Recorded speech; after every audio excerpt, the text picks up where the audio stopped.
And welcome to the Texas Talks podcast. I'm your host, Brad Swale. Today I'm speaking with Arjun Sharda. He's a 12-year-old student from Round Rock who has recently established a nonprofit organization named TLEEM. The acronym stands for Technology, Leadership, Entrepreneurship, Engineering, and Mathematics. Arjun, how are you? I'm doing great, Mr. Swale. How are you doing? You are more than welcome to call me Brad. That is very polite of you. Your parents raised you well. But I'm doing great. Thank you so much. Um, I gave a pretty brief intro there. Do you want to go into more detail about who you are and what you do? Sure. So I'm a 12-year-old founder, author, speaker. I'm also a programmer. I do many things in technology, especially artificial intelligence. I'm a guy who's interested in computer science and AI.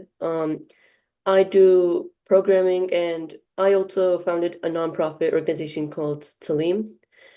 We are the first and only nonprofit to advance education in the TLEEM field, which is technology, leadership, entrepreneurship, engineering, and mathematics. So we are the first and only, and it's really an honor, Mr. Swill, for interviewing me. I really appreciate you taking the time out of your day to interview me. Honestly, it's my pleasure. If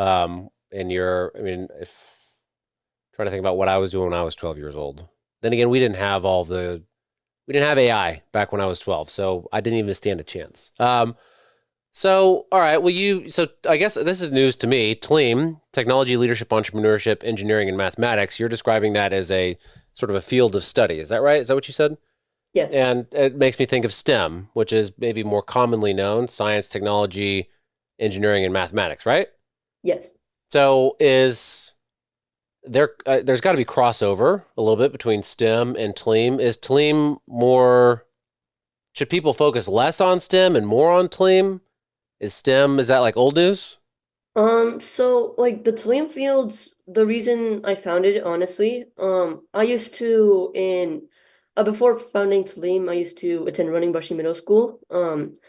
And so honestly, I was interested in technology, leadership, entrepreneurship, and I also was a little bit interested in engineering, and I also was part of a gifted program where you study eighth grade mathematics instead of seventh grade. And so I had some interest in that class as well. So I made something called TLEEM.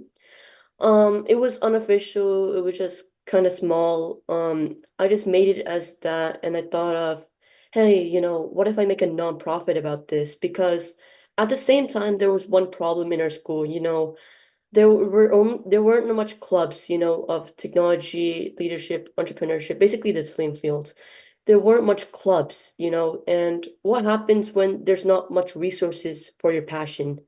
You give up on it, right? And that's what many people face. And I wanted to change that, So I made Talim, and originally it was a small nonprofit, like in our school. With a few friends, we started running everything and things like that.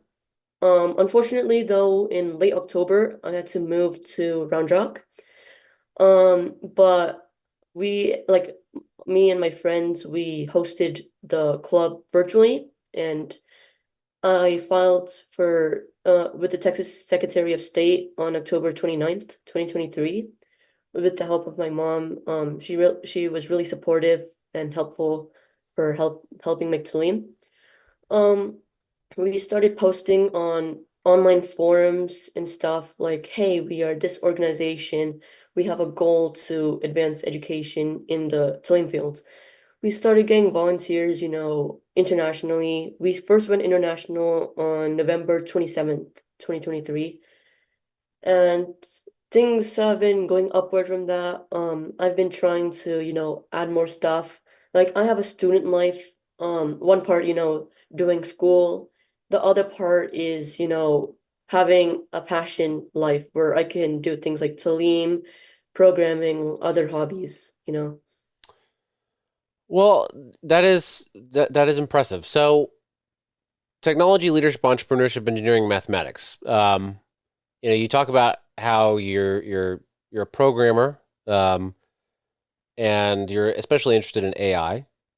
Now, how did you get into AI? What about AI excites you as a 12 year? Not and I'm going to keep bringing up the fact that you're 12 not because I wonder, let me ask this. Does it bother you when people bring up that you're 12?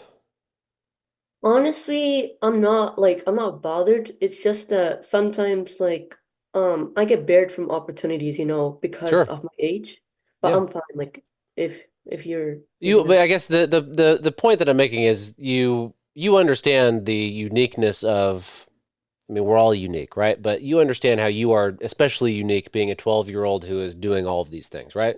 You don't. When I say that you're a 12-year-old that's interested in AI, I'm impressed by that. I'm not saying, oh, you should be out there doing other things. Like I think that's cool that you do that. Um, so I just want to make sure that I'm not like I don't know offending you or somewhat. Some like you know what I mean.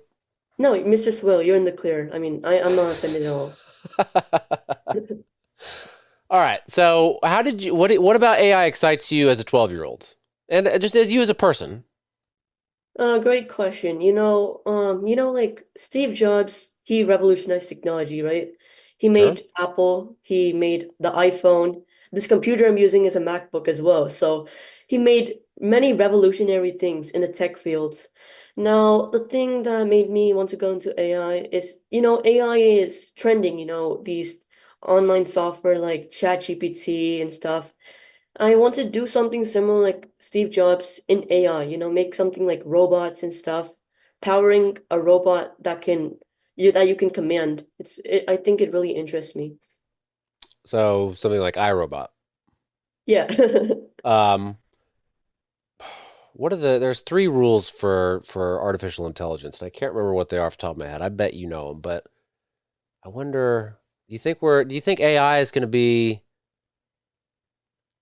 Can it go too far? Do you think AI? I honestly think that there is many ways that AI can be handled. If AI progresses and is developed for things like it very well possibly can, wipe out humanity. Like it is very powerful. Like the way that we are like AI is being trained like based on human data and stuff. Sure. And it can be very dangerous. It can be very helpful and it can also be very dangerous. It's like jeopardy. Yeah. Okay. So I mean, I presume you're going to go in the direction of helping humanity. But is there, I don't know, is there a worry that, well, it's artificial intelligence, presumably it's intelligent, and we as humans, as intelligent beings, we can take information and form new ideas based on that, new morals, new ethics. We can change our mind, presumably.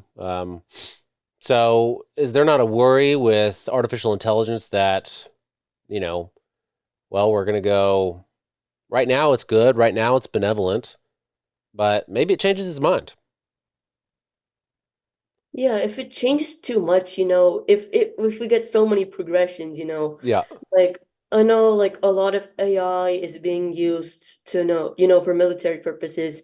Like Ukraine is using drones, for airstrikes and stuff.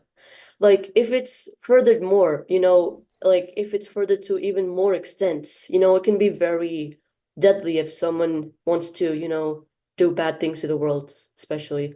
sure, and that people can do that without AI, as history has shown. All right, so let's talk about leadership. When did you start this club? I mean, you started the nonprofit October of 23. When did the club start? The TLEEM Club. Sure. We started it in September, Okay. actually. It was just a small club. We collaborated with a few teachers and students, like my friends. We got to like speak and do stuff, activities. We got to, we had some members of the club and stuff.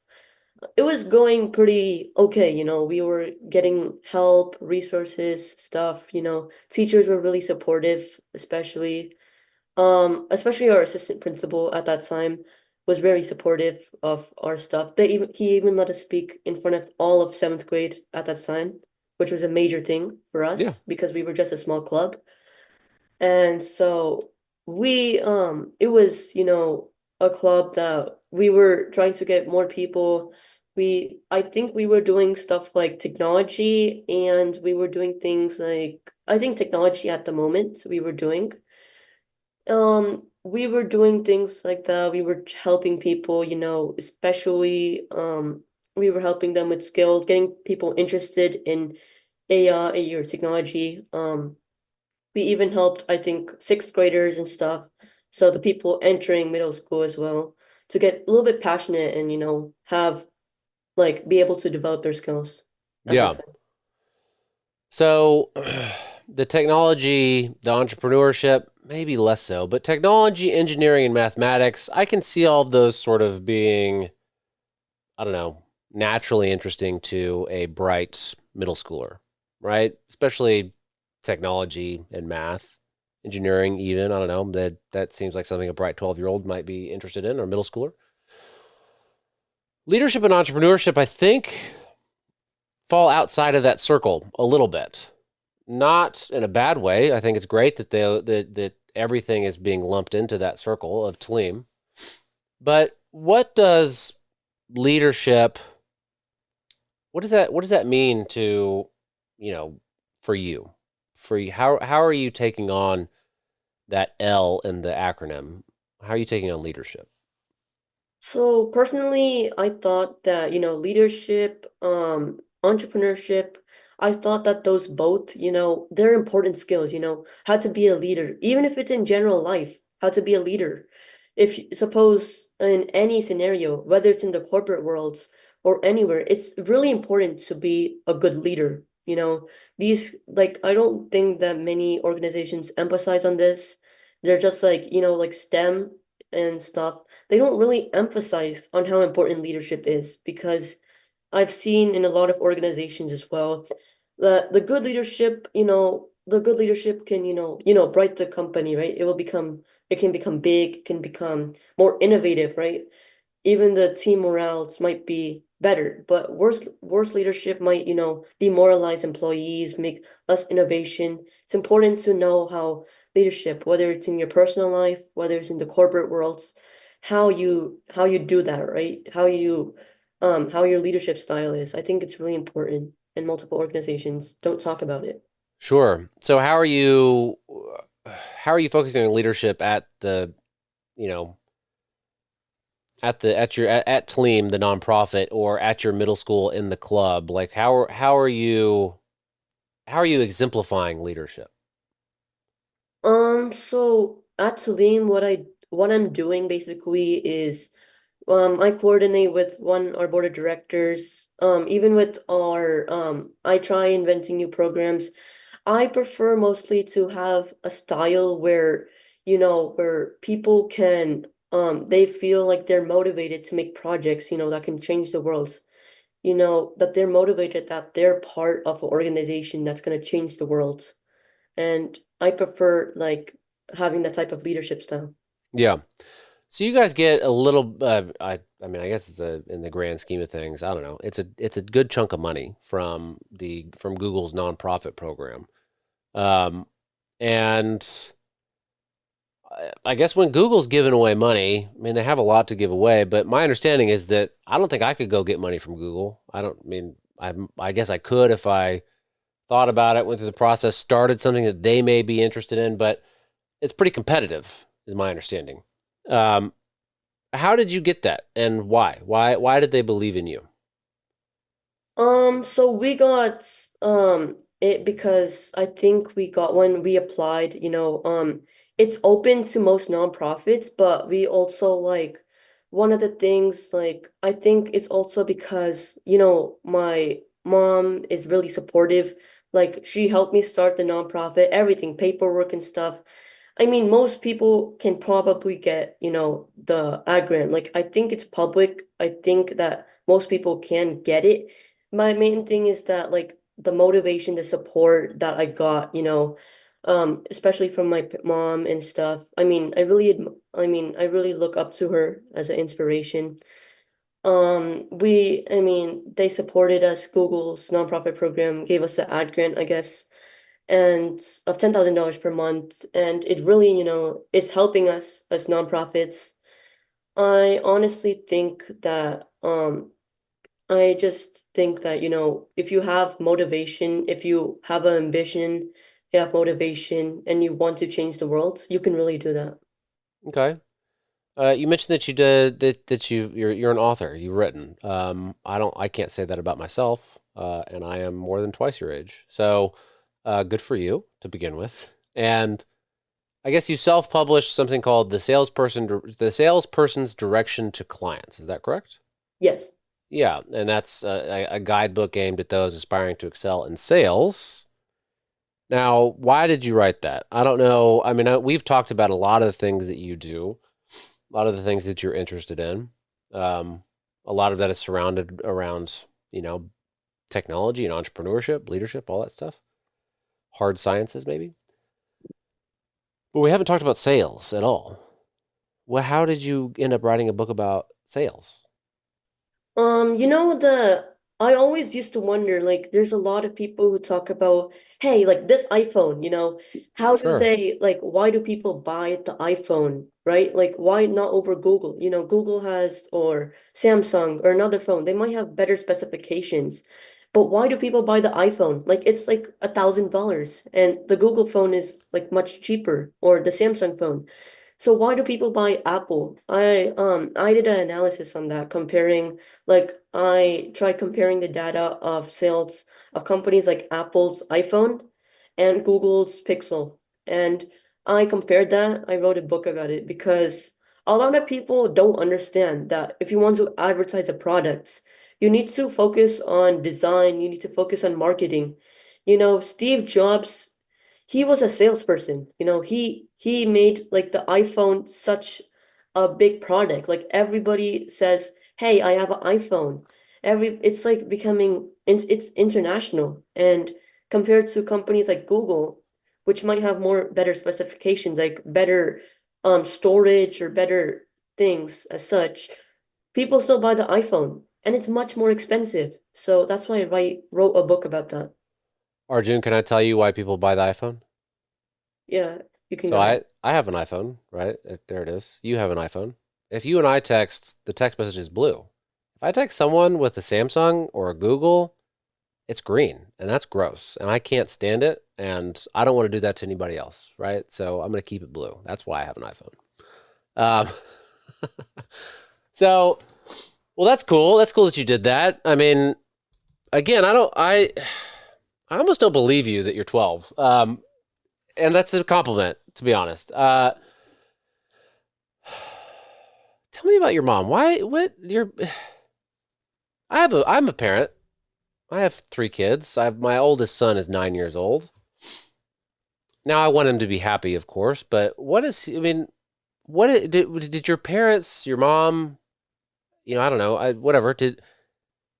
Were you encouraged to do the kind of stuff? Did you have to sort of, a lot of parents say, "Hey, screen time 30 minutes or whatever." I don't know what your screen time is, but it sounds like your screen time, you're using it for, I don't know, you're not just watching SpongeBob SquarePants or whatever it is, Adult Swim, whatever kids watch nowadays. I don't know. Well, I do because I'm a parent, but I don't know. Maybe you're playing Minecraft occasionally. I have no idea. But did they limit your screen time? Do you think that parents should limit screen time? And don't go trying to trick me into saying that kids need more screen time just because you want more screen time. What's the real answer? Break it down for me as a parent.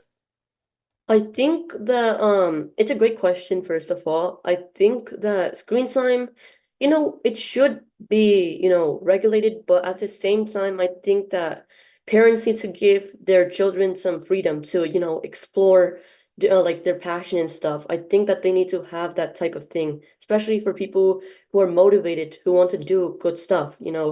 I think that screen time, it is honestly like when parents are restrictive, they kids don't want to really they don't they like hide stuff from their parents. They are and I just think that more freedom to your like to kids is, I think it's much more better, but at the same time, just like make sure that you're not doing anything bad as well. Sure. I mean, I try to think about that. I mean, it sounds like you're passionate about a lot of really great things, and whatever. we'll have so much time here. I'm sure that you have some free time that you spend doing things that aren't so productive, and that's okay too. We all need some downtime to relax. Um, I think a lot of parents, they kind of feel like their kids are passionate about screens because, that's where Minecraft is. And maybe, people say Minecraft, there's some, I don't know, some benefits from that. It teaches you how to, does it teach you the basics of programming? I don't know. I've never played it. Maybe I should. But it kind of seems like you fell into some pretty productive passions, right? And I'm wondering if that was natural, if that was something that you were exposed to as a young child. How do you get you've programmed quite a bit, is my understanding, and I want to talk to you a little bit more about that. But how is that something you were steered into? Is it something that you fell into naturally? How did that happen? I'll be honest right here. I used to play video games, especially at a young age. Sure. Okay, I'll be completely honest here. Sure. Um, so when I was 7 or 8 years old, I used to play, like, I started to play Roblox. At that time, I used to do like try to make games on Roblox. They have something called Roblox Studio. Their programming language is Lua. I think it's pretty similar to Python. I just thought one day, that what's outside of Lua, programming games in Roblox is cool, but what about making apps, real apps? Like when I visit roblox.com, how do I make something like that? I started diving a little bit deeper into that stuff, searching on online online courses and stuff, like tutorials and stuff. And I started getting, into Python and stuff. I started then learning JavaScript and then HTML and now React, TypeScript. And I think after that, I started making projects and stuff, just to share it educationally. And I just started getting more interested in it, like I just thought that, I can make a real change with this. This is something like real quality stuff. Yeah. It started with video games. Yes. Dang it. And here I was thinking that I would let my son listen to this conversation. And now that you said that it started with video games and something good can come of it, that he might need to play more video games. I don't know, Arjun. I don't know. I don't know if this is going to be marked. If this show is going to be marked safe for children, it might be adults only. I'm not sure. Uh, so tell me more about your programming, because that's something that I think everyone says is the future, but then AI can write a program for you, right? So do I even need to know how to program, or someone like you, or maybe someone already has? I know ChatGPT can do this a little bit. I could ask it to write some code to do a program. Should I even know how to program? Honestly, programming is a good school if you're passionate about it, if you really want to make something, like innovate something, try out new things. It's really, I mean, it's a really amazing thing. Like the possibilities are endless. You can make many websites, many unique products and stuff. It depends. Like the website that or app we're using, even like Zoom right now, that's made on code, like real code.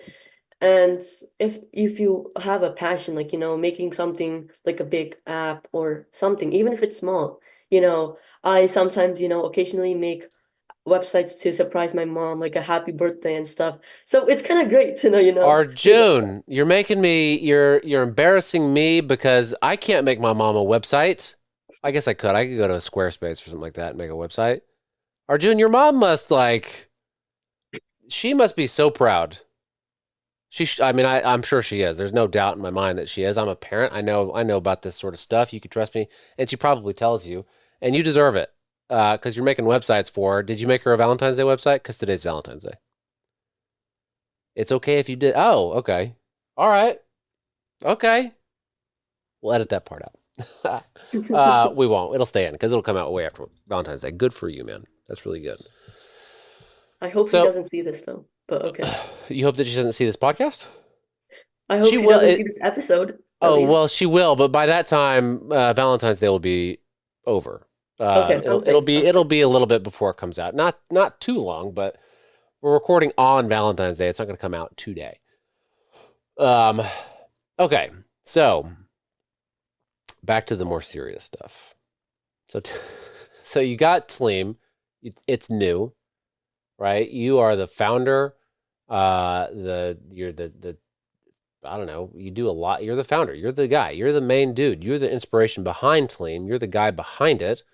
What is your dream behind TLEEM? What do you, I don't know, 5 years, 10 years, you're 17, 22.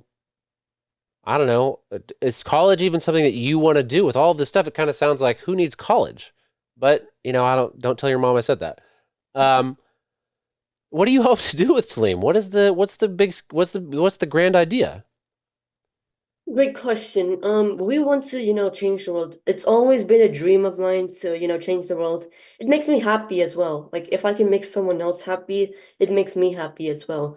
I just want to change the world with the team, maybe help people, develop skills, especially in underrepresented countries, I just think that not a lot of people get opportunities, I want to change that, especially middle schoolers. There aren't much scholarships, opportunities, stuff as such that middle schoolers especially have. I want to change that, Everyone should have a voice. It doesn't matter if you're older, younger. Yeah, for sure. Do you think that you will to go to that you will? I mean, I got to be honest with you, Arjun, and this is I don't even know if I feel bad because if your mom does watch this, then she's gonna be mad at me, and I don't want that. I don't want your mom. Number one, thank you.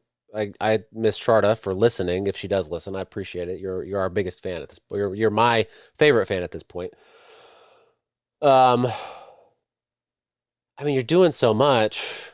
It kind of feels like you're gonna be one of those kids that I mean actually has the potential to uh, make a real positive change in the world, and that's awesome. That's fantastic. It's really cool that I'm speaking with you now. Before you do that, um, is that? I mean, are you going to go the route of like, you know what? I'm going to skip this high school stuff. I'm going to go straight to college, or college. You've already founded a nonprofit, and you're doing great things. You part of this thing is entrepreneurship. You're going to start a programming, a software company, an AI company. You're going to go the Michael Dell route, the Bill Gates route, the Steve Jobs route. I don't know. Did those guys go to college? I don't know. Go to college is my advice. I'm not saying don't go. In case your mom is listening, I'm just wondering what you think your path is, and that's a lot for a 12-year-old. But gosh, you're so mature, and you're thinking about this stuff anyway. First of all, I appreciate your kind words. I hope this doesn't reach to my mom, but okay, I'll just say this Sure. straightforward. I would rather possibly, stay, in middle school and stuff, I think it's important to value the people, meeting people and stuff. Skipping directly to college or something. I don't think honestly that like it will be, I mean, of course I'll get free of college, of course, but I mean, honestly, meeting people, it really, I mean, I think that I would prefer to meet more people, around my age group, help more people, do more stuff, right? Even in college, meet people who are passionate like me, who knows, they might become my next co-founder. And so I just, I want to take something like the Steve Jobs route, for AI. Like he revolutionized technology, I want to revolutionize AI, possibly with robots. Yeah. Well, gosh, that's cool. I honestly, I wish the best of luck to you, and I don't think you're going to really need it, but in case you do need a little bit, I'm giving it to you. Thank you. So I've said many times, I'm a father as well. My oldest son is 9, and this is the kind of stuff that I would like him to get into. Um, how do I do that? Give me some advice. Child to adult. Sure. So one thing is taking risks. When we were born, we had a chance to, die from a defection or infection, We take risks every single day, I just think that we don't realize that. Like we take risks every single day, whether it's like life or death, many things. And after we realize this, we can know that risks are what you need to, if you want to change the world, if you want to start a business, you have to take risks because if you're like, hey, I'm gonna wait for 3 more years, you're losing on so much potential that you have. Like, I know that a lot of people are talented. It's just that they don't use their potential. They don't take risks, and that's the only thing that's stopping them. Arjun, are you sure you're not like much older than 12? I don't, that's not a, it's impressive and you should, again, I'll say this again. Your mother, I know that she is proud and she should be. She has a lot to be proud of. Arjun, I really appreciate you doing this. It was a real pleasure to talk to you and get to meet you. I hope that you'll do it again as things progress. How do you want people to find you? Is there a website, social media, anything like that for TLEEM? Sure, we have a TLEEM website, which is tleem.org. If you want to find more about me, you can find stuff about me on arjunsharda.com. Okay, great. Well, we'll put the links for not only the TLEEM website, but your Arjun Sharda website down in the description below. Arjun, thank you so much. I really appreciate it. And thank you for your time, Mr. Spill. I mean, I appreciate it. You're having an opportunity to speak on a podcast, at this age. It really, sometimes I'm in disbelief that I'm doing this stuff. So I just want to say thank you. Well, something tells me this is going to be much smaller than the things that you have in store for you. So really, the pleasure is mine. Thank you.